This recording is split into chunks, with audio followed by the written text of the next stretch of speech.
Hey guys, it's Brad at Bodysmith, and today I'm going to show you some glute bridge variations. Okay, so glute bridging is something that's very common in exercise programs, but I see some problems with it. It usually occurs as part of a warm-up or maybe part of an active recovery during an exercise program, and a lot of times people want to rush through these things. Now, here at the Bodysmith, we don't just give exercises for no reason. And in fact, we do a lot of glute bridging because people really need it. Now, I've mentioned before that when we sit or assume any prolonged position, that muscles in our bodies adapt. So if we're seated a lot, like many of us are, the hip flexors get tight, well, the muscles on the other side of the hips tend to get loose. They get stretched out, they get weak, and those are the glutes. And it's really important that our glutes work well because they're the most powerful muscles in our body to extend the hip or throw the leg backwards, and they're very important in stabilizing the pelvis, so they have an influence over the low back as well. So really important that we have these things working. So I'm going to take you through a few variations here that I think you'll find useful. So the first variation is just the simple old double leg hip bridge. So what I'm going to do is we're going to get right down on the ground. This is what we call bridge position here. My feet are flat, about hip width apart. I've got my palms up, and all I'm going to do is I want to make sure my feet are close, not too far away. Now, what I'm going to do is I want to first squeeze my glutes, like I'm pinching a quarter between those cheeks, all right? Now, I got that squeeze, and then I'm going to drive through my heels, keeping my toes on the ground, bridge my hips up as high as I can, and then maximally squeeze and hold for whatever prescribed time. Then release down to the ground, squeeze again, drive up, really squeezing, get the most out of that. If you're going to do an exercise, you need to give it your full attention to get the full benefits, okay? Now, there are several variations we can do to increase the challenge, such as a single leg variation. A couple ways we can do this. I can take my left leg, I'm going to keep my toe flexed up.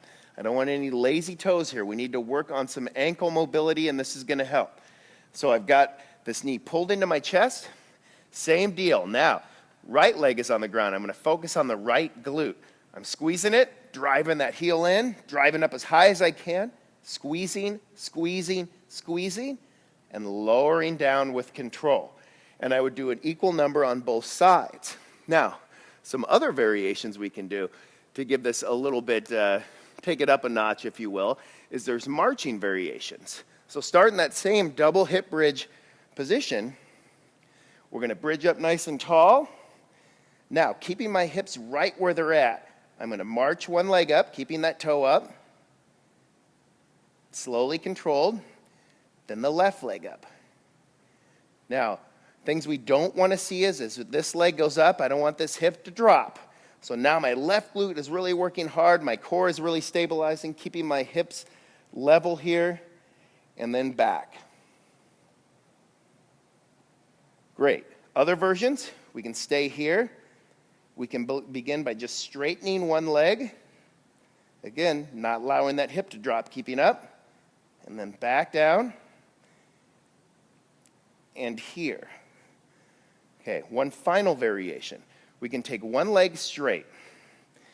Now, this is like a hip thigh extension, we call it. So, this right leg is real straight here. My toe pulled up towards my shin.